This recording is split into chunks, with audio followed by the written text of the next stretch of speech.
Et salut à tous, c'est Popotosh de la Team The Outsiders et aujourd'hui on se retrouve pour une vidéo deck profile du top que j'ai fait au WCQ J1 qui a eu lieu le 12 mars. Sur ce tournoi il y avait 96 joueurs, j'ai fini en 5-1-1, j'ai fini par un 7ème et il n'y avait pas de top cut. Assez bon résultat de ma part, je suis assez content de mon résultat, surtout que je jouais un deck très expérimental, j'avais pas pu le tester énormément jusqu'à ce tournoi et j'ai été très content du résultat qu'il a fait. De toute façon je vais vous parler de un peu tout ce qui s'est passé pendant ce tournoi. Toutes mes wins c'était des 2-0 et toutes mes défaites et draws c'était lié à des erreurs de ma part. Donc je suis très content du deck.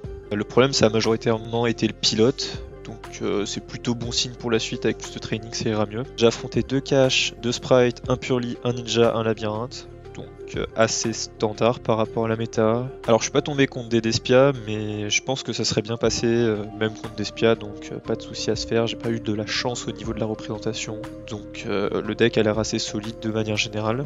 Alors pourquoi le deck est spécial? Ça c'est une bonne question. Normalement ce sera écrit sur le titre de la vidéo, mais je jouais Plunder Patrol Runic. C'est pas encore très populaire, mais je pense que ça risque de le devenir car pour moi c'est la meilleure version de Plunder Patrol et peut-être même la meilleure version de Runic.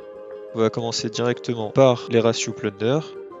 Alors attention, ça va être très novateur, donc vous étonnez pas sur les ratios, ils sont bizarres à première vue.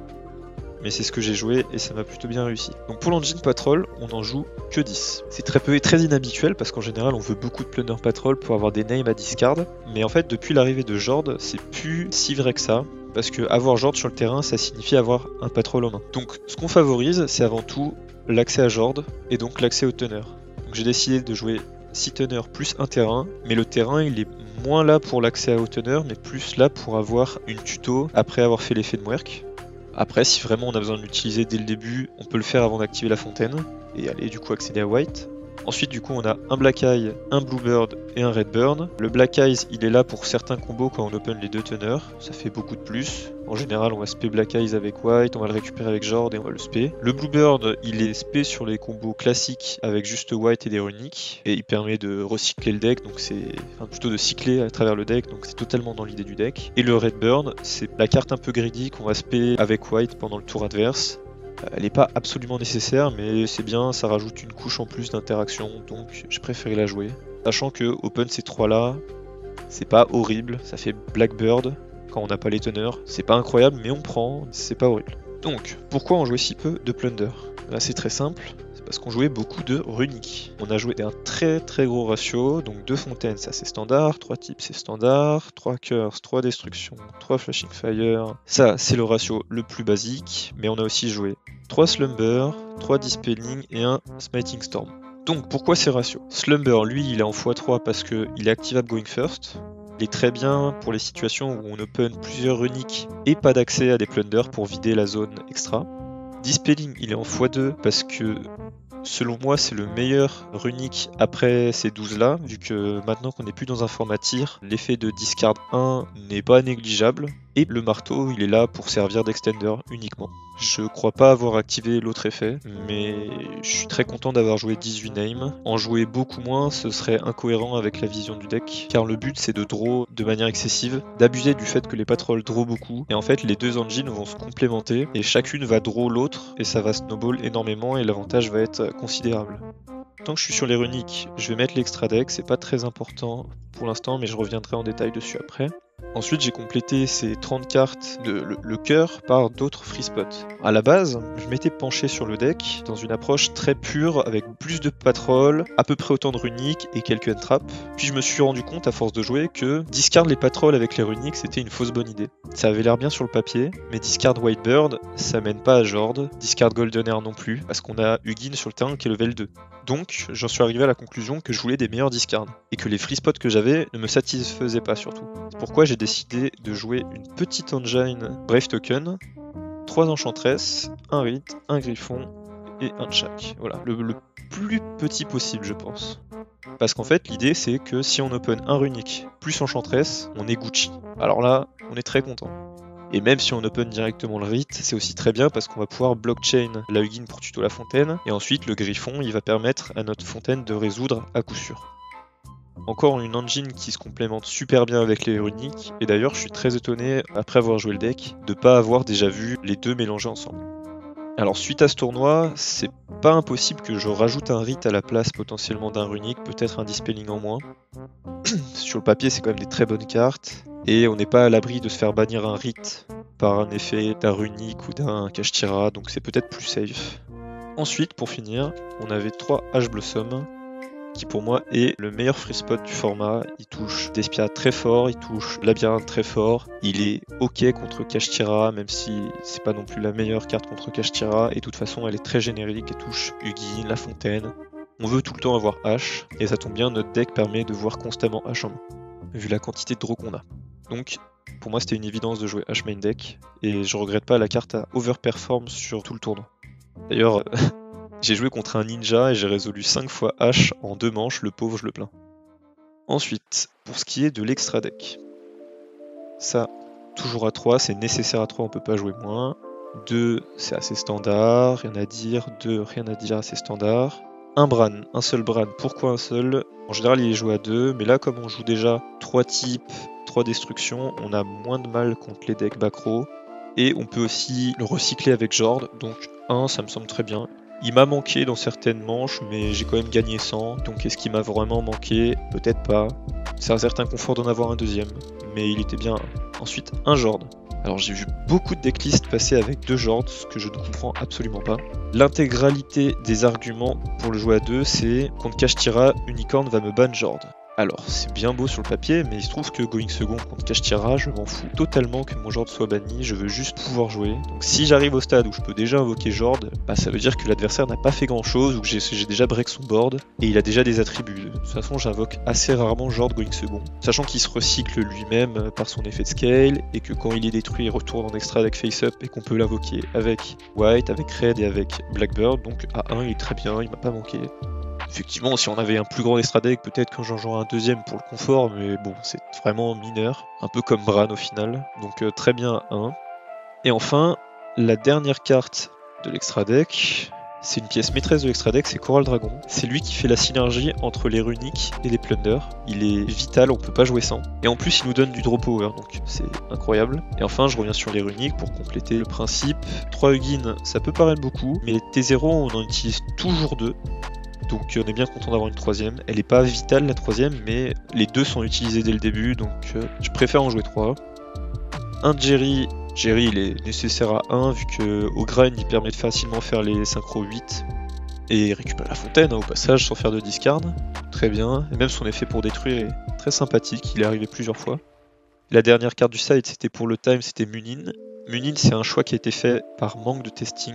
Si j'avais eu plus de temps, plus d'expérience avec le deck, j'aurais remplacé cette carte directement par le fameux Gaga Cowboy, qui est beaucoup plus accessible et qui surtout ne se fait pas en end phase. Ce qui m'a d'ailleurs coûté ma draw, qui fait que j'ai perdu sur Munin parce que mon adversaire a quand même pu me burn plus. Donc, pas merci Munin. Hop, on peut déjà le changer.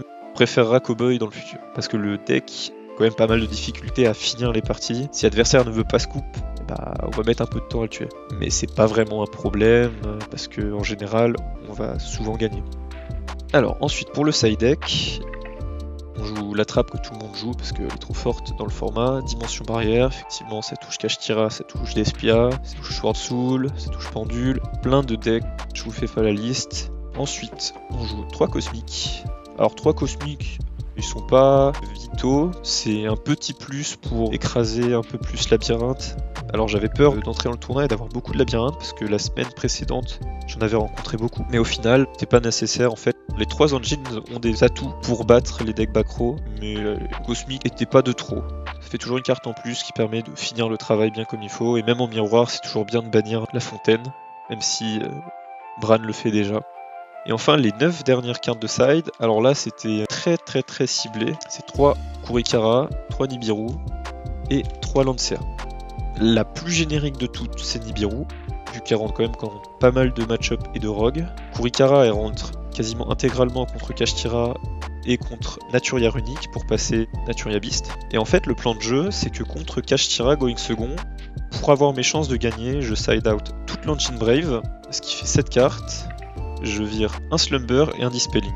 Parce qu'en fait, l'Ancient Brave, elle est très bien contre absolument tous les match-up, sauf contre Kashtira Going Second. Donc on pourrait questionner la présence de ces cartes dans le main deck, mais j'ai fait le choix de les jouer parce qu'au final, j'ai rencontré 2 Kashtira sur 7 matchs. J'ai pas forcément perdu le dé, donc la probabilité que je sois going second contre un Kashtira et qu'en plus je draw les Brave est négligeable pour moi, et donc l'engine justifie totalement sa place malgré ce désavantage. Et ça me permet quand même de rentrer 9 cartes qui sont autosuffisantes contre le match-up compliqué, parce que je voulais pas avoir plein de petites end-traps moyennes comme un perm qui nécessite d'être à plusieurs ou que l'adversaire est un peu brick. Donc quand j'en ai une dans la liste, je voulais me dire c'est bon, je vais pouvoir tenter de jouer et si je joue, je gagne. D'ailleurs ça s'est très bien passé, quand j'en avais un des 3 contre 4, j'étais très serein. Donc ça c'est juste pour la présentation de la liste. Maintenant je vais vous expliquer un peu plus en détail quel est l'intérêt de toute cette mixture, qu'est-ce qui les lie. L'idée c'est qu'on va accéder le plus possible au patrol, et le problème c'est qu'à la base je jouais Plunder Brave avec des entraps, et j'avais plusieurs problématiques. Première problématique c'était je ne peux pas jouer de cartes de Breaking Board parce que je draw beaucoup. Et je draw beaucoup pendant le tour adverse aussi, notamment grâce à Blackbird et à Bluebird, donc je vais en général draw 2 pendant le tour adverse. Et quand c'est le cas, j'ai pas spécialement envie de draw des TTT, des Book of Moon, des Book of Eclipse, voire même des impairs. Donc j'avais cette première problématique, et la deuxième problématique c'était je veux absolument accéder à Jord. Mais le problème que j'ai, c'est en augmentant le nombre de Plunder Patrol, je n'augmente pas ma consistance vers Jord, car dans tous les cas, je peux pas avoir plus que 6 teneurs plus 4 terrains, donc 10 potentiels teneurs. Runic, ça a été la solution immédiate à ces deux problèmes. Parce que les runiques, au final, quand je go first et que j'active la fontaine, toutes mes draws sont comme des end-traps, mais aussi going second, toutes mes cartes sont ou des breaking board ou des extenders. Donc en fait cette engine a solve les deux plus gros problèmes du deck, et c'est pour ça que je pense que le deck aura du mal à jouer autrement qu'avec cette engine. De toute façon, si vous connaissez bien Patrol et que vous essayez cette engine, que ce soit avec ou sans Brave, mais au moins avec Patrol plus Runic, essayez, vous ne regretterez pas. Ensuite, pourquoi j'ai pas décidé de jouer plus de non-teneurs? J'ai considéré que le grind était suffisant. L'idée c'est que je veux juste un teneur au tout début, et ensuite tous mes autres patrols c'est mes cartouches pour mes bateaux. Donc en gros j'ai une dizaine de cartouches pour mes bateaux et pour activer 10 fois mes bateaux, et je considère que si j'active 10 fois mes bateaux, j'aurai suffisamment de cartes d'advantage et de CA pour écraser mon adversaire et le finir avec les runiques. Alors j'ai beaucoup parlé des avantages de Runic par rapport au Plunder, mais il y a quand même 20 cartes Runic dans le deck, donc est-ce qu'on se demanderait pas si c'est plutôt un deck Runic qui est accompagné par une petite engine Plunder? C'est probablement le cas, et en plus il y a beaucoup de raisons qui justifient ce choix. Les Plunder ils sont très forts pour gérer le board, que ce soit les monstres ou les magies pièges, notamment grâce aux 3 bateaux principaux. Et c'est aussi le cas pour l'engine Brave, qui va fournir Dracoback pour bounce et Griffon pour annuler et détruire des bodies. Ça rejoint un peu la philosophie du deck Runic Sprite qui avait gagné Utrecht, notamment avec des Lava Golem, avec le chat Windop Kitten. Il est où? Il est là. Voilà, donc dans l'idée, le deck cherchait aussi des cartes pour nettoyer le board, et c'est exactement ce que fournit ces deux engines supplémentaires. Donc j'ai beaucoup dit que Runic aidait Patrol, mais Patrol aide aussi beaucoup Runic. J'ai pas mal expliqué les cartes qui étaient présentes dans ma decklist, mais j'ai pas mentionné celles qui étaient absentes. Pour éviter toute question, je vais directement évoquer le sujet. La première qui pourrait venir pour les joueurs de Patrol, c'est quid d'emblème. C'est peut-être pas la première question, mais quid d'emblème, parce que genre ça met un token sur le terrain adverse, et on peut très bien équiper emblème à la carte adverse pour faire encore plus de plus. Moi je pense que c'est un win mort, et si on arrive à ce stade, on est déjà en très bonne posture, donc pas nécessaire. Et il faut savoir qu'un monstre de l'extra deck invoqué par emblème ne peut pas être spé par Lys quand c'est mineur, donc c'est aussi un défaut que j'aime pas. C'est une très mauvaise discard, c'est une très mauvaise carte à open toute seule, vu qu'elle me donne pas d'accès à Jord ni à Blackbird directement. Donc j'ai même pas testé avec, j'ai pas eu le temps de toute façon, et je pense pas que ce soit une bonne carte. Ensuite, l'autre carte qui pourrait être jouée potentiellement, c'est Booty. Dans ma première version, elle y était, mais je me suis rendu compte que c'était pas une carte que j'activais plus que ça, et de toute façon, au moment où on la résout, on est déjà sûrement en position de force, parce que quand on survit un tour, on gagne en général avec tout le CA qu'on fait, vu qu'on va piocher 5 à tous les tours. C'est aberrant la quantité de draw qu'on a dans ce deck, donc je trouve pas Booty nécessaire, même si je serais bien content de pouvoir la jouer. C'est encore une fois un win mort. Enfin, pour ce qui est des autres engines, on pourrait se poser la question de Foolish. Je trouvais l'engine Brave Token suffisamment faible comme ça contre Kashtira going second, alors ajouter Foolish Burial c'est vraiment se tirer une balle dans le pied, sachant que quitte à jouer des cartes aventureurs, autant jouer des rites en plus. Et en parlant de cartes Adventure en plus, Illegal Knight pourrait être une option. Peut-être une carte de side, peut-être à la place de Griffon. Mais je pense pas que ce soit nécessaire. Et si je devais jouer Illegal Knight, ce serait plus dans une version qui jouerait 3 Enchantress, 3 Rit et un Foolish. C'est ce que j'aime faire d'ailleurs sans les runiques. Par rapport au side deck, on pourrait me demander pourquoi j'ai pas joué Evenly. Alors c'est une très bonne carte, mais j'ai considéré que j'avais pas spécialement envie d'avoir de cartes mortes sur le Grand Game, vu que je draw énormément, je me répète, mais c'est toute la gimmick du deck. Et du coup Evenly est plus ou moins une brique après le tour 1. Je pense qu'elle est envisageable, et c'est pas non plus la pire idée que de remplacer Cosmic par Evenly. Alors ensuite, pour l'extra deck, on pourrait me demander pour Almirage, qui a toujours été dans les extra decks Patrol. En fait, en l'état, les scénarios où on veut Almirage, c'est quand on a Goldenair toute seule, mais c'est impossible parce qu'on a d'autres cartes. Donc ce serait vraiment dans un game state très simplifié et ça arrive rarement dans ce deck. Sachant que Going Second, si on a besoin de faire Almirage pour envoyer Goldenair au cimetière, on peut très bien faire Goldenair plus Ugin pour faire Coral Dragon. Donc en fait, Coral Dragon fait office d'Almirage dans le deck. Et si on open le combo Whiteburn plus Goldenair, l'idée ça va être de spé Goldenair depuis la main en défaussant Whiteburn, plutôt que de faire Norm Goldenair, Almirage et Goldenair discard Whiteburn. Enfin, le dernier point je pense, ça va être l'engine Toad et Bahamut Shark. J'ai pas décidé de les jouer malgré le fait que j'adore cette engine dans Patrol, parce que pour faire ça, on a besoin d'accéder à Bluebird, et dans ce deck on a moins accès à Bluebird que dans les autres versions, donc c'est un défaut majeur. Et ce qui fait que j'aime beaucoup cette engine, c'est que Toad permet de récupérer un monstre haut, donc nous donner des cartouches à discard avec les patrols. Mais cette problématique n'en est pas vraiment une dans cette version, malgré le fait qu'on ait si peu de names. Donc maintenant je vais vous présenter un combo très simple, si on peut appeler ça un combo, c'est plutôt le sequencing qu'on va faire sur la majorité des mains, sachant que le deck est construit pour qu'on ait très souvent cette main, c'est un teneur plus 2 runiques. Le mieux, ça reste quand même un teneur plus 2 runiques plus enchantress. Alors là si on a ça, on est caviar. J'ai préparé le replay, c'est pas forcément intuitif si on n'a pas l'habitude de jouer ce deck, mais vous allez voir c'est assez simple à exécuter vu que n'importe quelle runique va faire le taf. Pour l'instant rien de spécial, on va chercher la fontaine. Et déjà première chose à noter, c'est qu'avec Ugin, on va pas discard Whiteburn. On ne veut absolument pas discard les teneurs, on veut les garder en main et les normes, c'est nos normes. On a 6 normes importantes. Hop, donc du coup, comme j'ai dit, on va norme le teneur, on va faire une synchro 6, j'en parlais tout à l'heure, Coral Dragon, c'est la pierre angulaire du deck, parce qu'elle va permettre de lier ces deux cartes. On va activer Whiteburn, et là, avant qu'on soit lock à Patrol, on va Chaining 2, un runique, qui va spé une deuxième Ugin, c'est ce que je disais tout à l'heure, pourquoi j'en joue 3. Et en fait, cette Ugin va servir d'extender pour transformer Coral Dragon qui est un teneur et Ugin en Jord, qui est une carte patrol, certes, mais qui est une carte patrol générique. Une chose à noter à ce moment-là du combo, ça arrive souvent qu'on se fasse Entrap sur la première Ugin, mais en fait c'est pas un problème parce qu'à ce moment-là on peut déclarer à nouveau Ugin, la deuxième, pour aller tenter de récupérer une fontaine à nouveau. Et le deck va tellement draw qu'on va très souvent toucher un autre unique plus tard dans le combo, que ce soit le tour même ou pendant le tour adverse. C'est ça que j'ai beaucoup aimé dans le deck, c'est qu'une interrupt sur Ugin c'est assez insignifiant.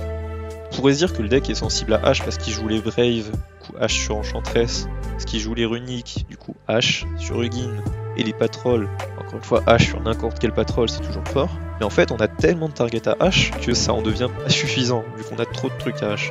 Du coup, je reviens sur le combo, on en était là, on a spé Bluebird, encore une fois dans l'idée c'est pour draw un maximum, pour pouvoir filtrer. Vu qu'on va draw beaucoup, on va discard ce qui nous intéresse le moins pour draw potentiellement une meilleure carte, éventuellement remplir le cimetière de runiques ou toucher les entraps. Donc après l'invocation de ces deux cartes, on draw 2 avec fontaine. Comme je disais, si on s'est fait interrupt sur la fontaine, c'est pas grave, les deux restent au cimetière. On draw 2. J'ai mis des cartes totalement aléatoires pour montrer que ça dépend absolument pas de la draw. Hop, donc Jord qui est générique, qui est un monstre incroyable, c'est une custom card je pense à la base. Et qu'est-ce qui s'est passé dans la tête de Konami? Cette carte n'a pas de sens. Elle a beaucoup trop d'effets, trop forts. Et notamment elle nous permet d'avoir un ceiling incroyable T0. Donc Coral Dragon, la pierre angulaire, une draw en plus, donc on est déjà un compteur de draw de 3. On a pioché ces 3 cartes, en ayant discard une. Ça s'arrête pas là, ensuite on va déclarer l'effet de Jord, on va récupérer White. Hop, on va mettre les tokens. Alors moi en blind je vais préférer Light, parce que c'est le bateau le plus fort, mais adaptez-vous au match-up. Contre Labyrinthe, Fire c'est fort, et même contre Kashtira, Fire c'est fort. Parce que contre Kashtira, en général, son auto-token, ça va être Norm Riseheart, Into la Furailleur, ou alors ça va être Burst. Donc les deux sont forts. En général, je vais plus partir sur la light parce qu'elle me donne du grind vu qu'elle va respect la ligne, et je vais encore draw. Et s'il peut pas gérer mes monstres, je vais draw à tous les tours et ça va être encore une fois l'effet boule de neige inarrêtable. Et ça arrive très souvent d'ailleurs, sachant que de base il a du mal à gérer un token. Parce que Jord c'est très fort contre Kashtira. Hop, on va utiliser le Bluebird qu'on avait spé avec White. On discard 1. À ce moment là on va chain avec Blackburn. Alors ça peut paraître un peu con mais les novices ont tendance à nous Nibiru en fin de board parce qu'on ne met pas de negate. Et si on active Blackbird, c'est trop tard pour eux pour Nib, parce que si Nib à ce moment-là, Nib va se résoudre et on va quand même invoquer un bateau, même s'il ne sera pas équipé et qu'il n'y aura pas de trop. Donc on pourra refaire un Blackbird avec le token, et au final le Nib n'aura pas été très fort. Donc le meilleur timing pour Nib c'est après la déclaration de Bluebird, ou avant l'invocation de Blackbird. Donc Bluebird discard 1, draw 1, on chain pour draw 1 encore une fois. Hop, on se met un bateau, on draw. J'avais pas mis assez de cartes faibles pour représenter les draws, donc j'ai tutorite, mais c'est une inconnue. Et par rapport au point de départ, en fait, on a discard 2 cartes pour draw 5 cartes. Donc on a creusé le deck plutôt pas mal.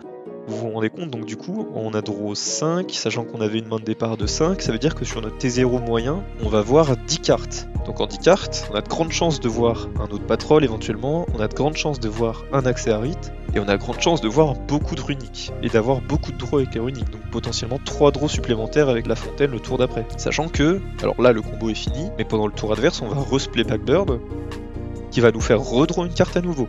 Le CA ne s'arrête pas. Vous pouvez éventuellement spé Blackbird pendant votre tour pour avoir une spé en plus pendant le tour adverse, mais moi j'aime bien le garder équipé parce que ça garantit qu'il va tuto et on se prend moins lava golem.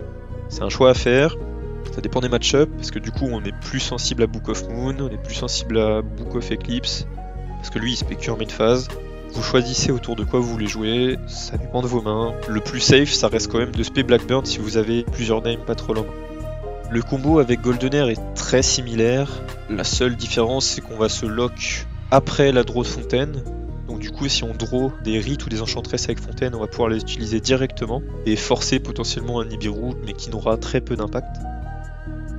La seule différence, on n'aura pas d'accès à Bluebird aussi, mais c'est pas dramatique vu qu'en échange on aura Goldener qui va revenir à tous les tours. Voilà, donc c'était tout pour le combo. Je pense avoir fait le tour de ce qui devait être dit pour cette introduction à ce nouveau deck, clairement, parce que c'est pas quelque chose de populaire comme mix de deck. Je pense que c'est un deck à surveiller. J'avais vraiment l'impression de jouer à un deck puissant, parce que j'ai l'habitude de jouer Rogue, et aujourd'hui c'était vraiment pas la sensation que j'avais en jouant les 3 engines cumulés. Peut-être que c'est du cope, je vous laisse en juger, mais faites attention, et je pense vraiment que ce deck est beaucoup plus puissant qu'il en a l'air, et que pour moi c'est un deck qui peut très facilement se faire une place dans le tier 1 et qui est vraiment sous-estimé parce qu'il a pas de choke point, il se prend pas les mêmes breaking boards que tous les autres decks et qu'il a des win conditions vraiment sympas. Et surtout il éclate Kashtira going first rien qu'avec le token.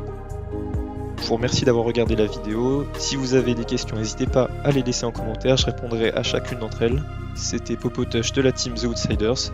Prenez soin de vous.